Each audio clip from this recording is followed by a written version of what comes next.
Hi, Adele Spraggon here. Welcome to the Fulfillment Vlog. For those who are looking for happiness, peace of mind, and success in today's topsy-turvy, mixed-up world. Today I'd like to start a series of vlogs about your remarkable human brain and its capacity. So what I'm about to describe is going to sound a little bizarre, but it is an apt demonstration of the power that lies in all of us. Because our brain, this human brain that we have, it is truly, truly remarkable. And we as a species are not tapping into the enormity of its capacity. So I hope these next few videos will help you to come to grips with the power that lies in your brain. This happened on my latest self-repatterning retreat. Every 3 months, I spend 5 days in silent contemplation and meditation, using a technique that enriches the communication between my two brain hemispheres. And each time I do this, I get remarkable breakthroughs. This time was no different. Now, I should preface this by saying that the breakthrough I was looking to get on this retreat was a breakthrough in my marketing messaging. And as I sat applying the technique that I used to bring about this whole brain thinking, I got a message that I heard as a voice in my head.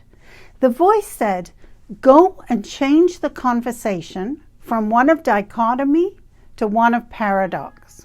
Now I'm going to try to briefly explain in just a few words the enormity of what my subconscious was directing me to do. You see, our left brain perceives the world in terms of a dichotomy. To our left hemisphere, everything is seen in terms of either this or the opposite of this. This is why so many people are invested in trying to determine what is true and what is false. This is also why we perceive our emotions as either positive or negative, and why we look at the world through the eyes of good or evil, or right or wrong. Now, in reality, of course, things are much more nuanced than this. But our left hemisphere does it because it doesn't have access to context. It likes to think that the world is easily divisible into two sides of a whole. Now, a paradox, on the other hand, comes about as a result of using the whole brain. So I define a paradox as two seemingly opposing truths which exist simultaneously in the same space at the same time. Our left brain struggles to understand paradox, but consider that it is our right hemisphere that has access to the big holistic perspective that we need, because it is aware of everything that is in your environment. However, it lacks the language center to communicate this holistic point of view.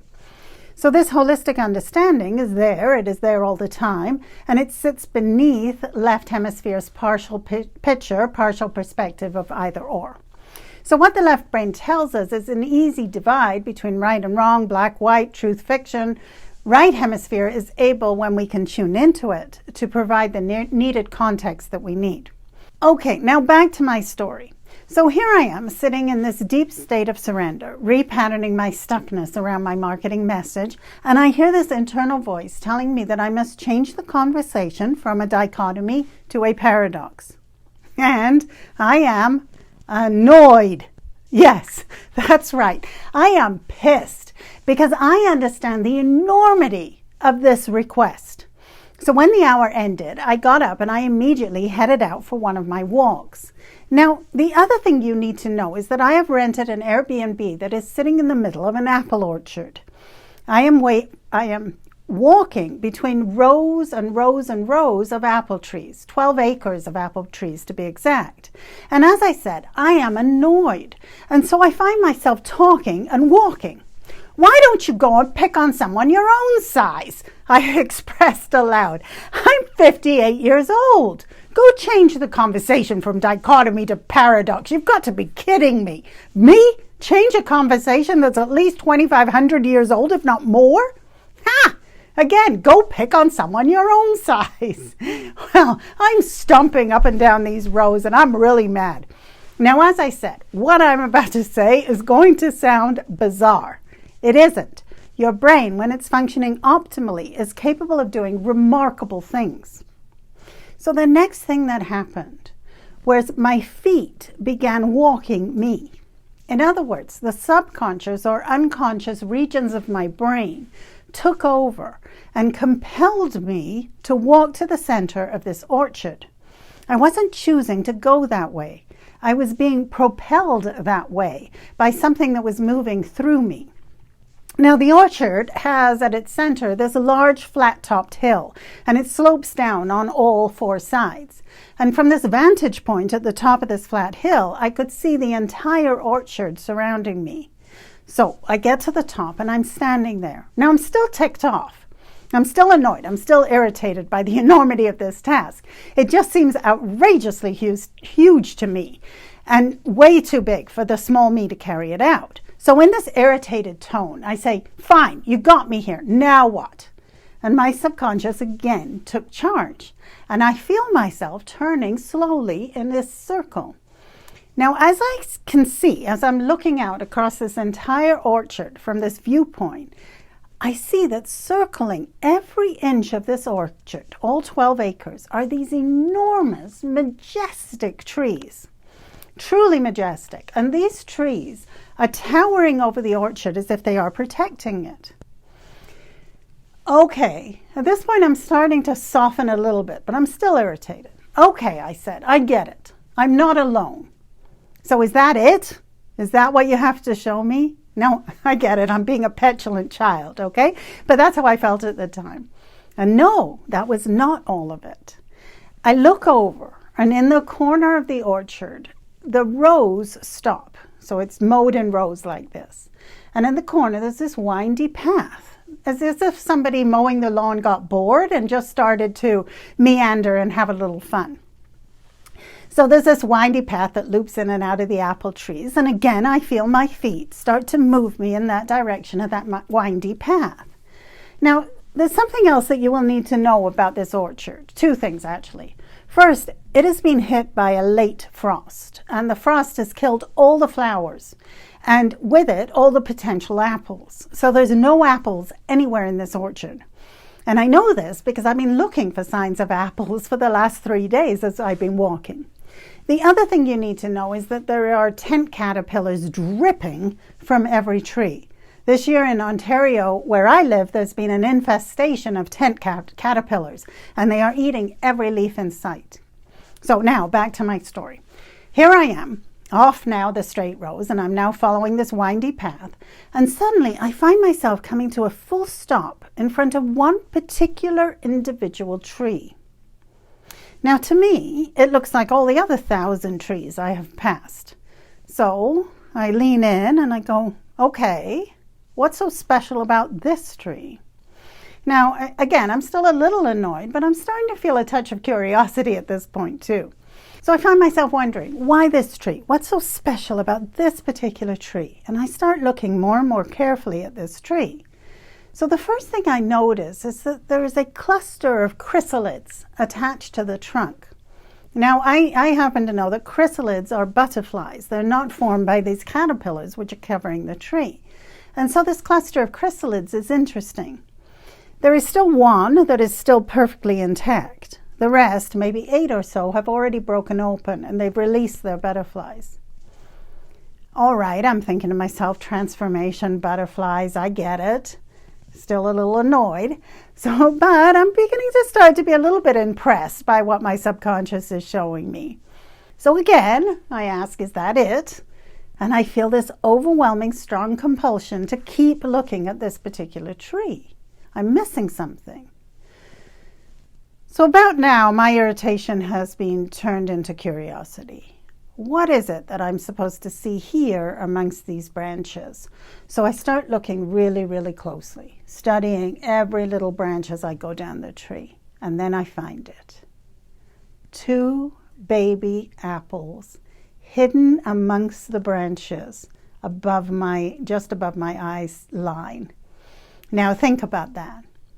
These 2 baby apples are the only apples in the entire orchard. And somehow, without me knowing, I am brought here to this one tree. Now, whatever this is that is going on inside my brain, it now has my full attention. All of my annoyance is now gone. And so I start to think, okay, what do I know about apples? What do I know about apple orchards? And the only thing that comes to mind is the biblical story of Adam and Eve. Now, if you accept the Bible as real, I ask you to please forgive my latitude for a moment, because my way of understanding biblical stories is to read them as metaphors. I use them metaphorically to explain historical events or how human beings work. And so to me, the story of Adam and Eve, read as a metaphor, represents humanity's move from being hunter-gatherers to being agricultural settlers. To me, it is a representation of the transition from a nomadic tribe way of living to farming the land. Also, I see that this is also a way to represent the dichotomous view that the left brain makes available. As Adam and Eve ate from the tree of knowledge, they became aware of the difference between good and evil. So that divide between good and evil. And then before, as they walked in the garden, they walked with God. Now God and humanity were separated, representing, as I see it, this philosophical divide between the spiritual and the material world. So to me, this entire story is a metaphor for the dominance of left brain and the usurping of the right hemisphere, because the left hemisphere easily accepts that divide between either or, like I was saying before, while the right hemisphere allows for context, and therefore the two together create a paradox. Now, this dichotomy, this divide between right and wrong, also gave rise to patriarchy. And in patriarchy, women have been ripped out of their roots. The feminine values were also ripped apart. Feminine values being those of relationships and that ability to access the whole and put things into context, very much the right hemisphere's way of seeing the world, that also got ripped out when patriarchy came into being. So now, like I said, this part of my subconscious now has my attention. So I ask it now, is that it? And no, there is more. And I feel compelled to once again start walking. So I come to the furthest corner of the orchard, and here the lawnmower has cut the grass into a half, like a semicircle, so it's a loop that comes back on itself. And my feet start walking this loop. And I see at the furthest reach of the orchard what looks like a fire pit. And I thought, that's a strange place for a bonfire. Anyway, as I get closer, I see it's not a bonfire at all. It's actually the roots of an enormous old apple tree. And this is the largest trunk that I've seen so far in this orchard. And it's been cut to the ground. And then, as insects tend to do, they've been eating away at the remains of this trunk. And so now this trunk is now all spread out. And that's why I thought initially it was a fire pit. So this sign to me was easy to read. Dichotomy is actually already dying. My job is therefore not to bring about the move to paradox, but to help people understand what is happening in the world today and why it is happening. So let's do that now. Many people are looking at the divisions in today's world and wondering what is going on. To comprehend, we need to see the changes in the world as a result of the changes that are happening inside our own brains. Over generations, and I'm going way back, starting with humanity's move from being hunter-gatherer culture to being that farming communities, our brain has been instrumental in shaping our environment. So we shape the environment, but what we fail to realize is that once we have shaped it, that environment in turn shapes our brain. As a result, the move from hunter-gatherers to farmers set in motion an evolutionary shift that prioritized our left hemisphere. Now, our left hemisphere is not and never was designed to go it alone. The left brain relies heavily on the right brain. It relies heavily on the right brain to tell it, to inform it of the context within which it is in. Only the right hemisphere of our brain has access, like I said before, to the whole picture. And so only our right hemisphere is able to bring context to all of our situations. And this is why the world today is in so much trouble. And so the overemphasis and overeducation on the left brain's way of functioning has caused a terrible imbalance in the world. And it is this that is the root of all the problems we are now facing on this planet. Our left hemisphere has a markedly different experience of the world than what our right hemisphere does. Now, if you want to know more about the difference between your two hemispheres and what that difference looks like for you in your world, there's a free video at adelespraggon.com that explains it. For now, as a really quick explanation, your left hemisphere is designed to divide and separate the world, and as it does, it loses access to the big picture. The right hemisphere knows the big picture, but has no way to communicate what it knows because it doesn't house the language center that is housed in the left hemisphere. So the only way for us to understand context is to bring about whole brain thinking. And when this happens, the left dichotomous world of right, wrong, black, white, good, bad, dissolves into the paradox given by the whole brain. And two different perspectives are allowed to appear in front of you for the first time. And this is pretty much what happened when my subconscious took over. The reason that occurred is because my left hemisphere stepped back into the position of messenger on behalf of my right hemisphere. My right hemisphere, which lacked language, was able to take me on that journey and then use the left hemisphere to translate the signs that it was showing me. So when we use the whole brain, the left hemisphere is able to relax. By itself, without context, our poor left brain is scared. It's scared. Can I say it? Like S-less, right? Hence all the fear and anxiety that is so prevalent today. And this is the conversation that I was being invited to change, that I am being invited to change. As always, my job as an individual is to be the messenger for my right brain, which is telling me now that it's time to share what I know about whole brain enlightened thinking. And the invitation is for me to support you to transition into this new world where this new way of this new philosophy, which is already underway, can be allowed to take place. So this is the subject for this week and also for the next few weeks. I really want to dive into what is whole brain thinking? What is whole brain enlightened thinking? What does it look like? What is the enormous shift between the difference between whole brain thinking and left brain thinking? So that's it for today. As I said, if you want to know more about the difference between the hemispheres, just pop over to my website, adelespraggon.com. There's a free introductory video there, which will explain it in much more detail than I did here.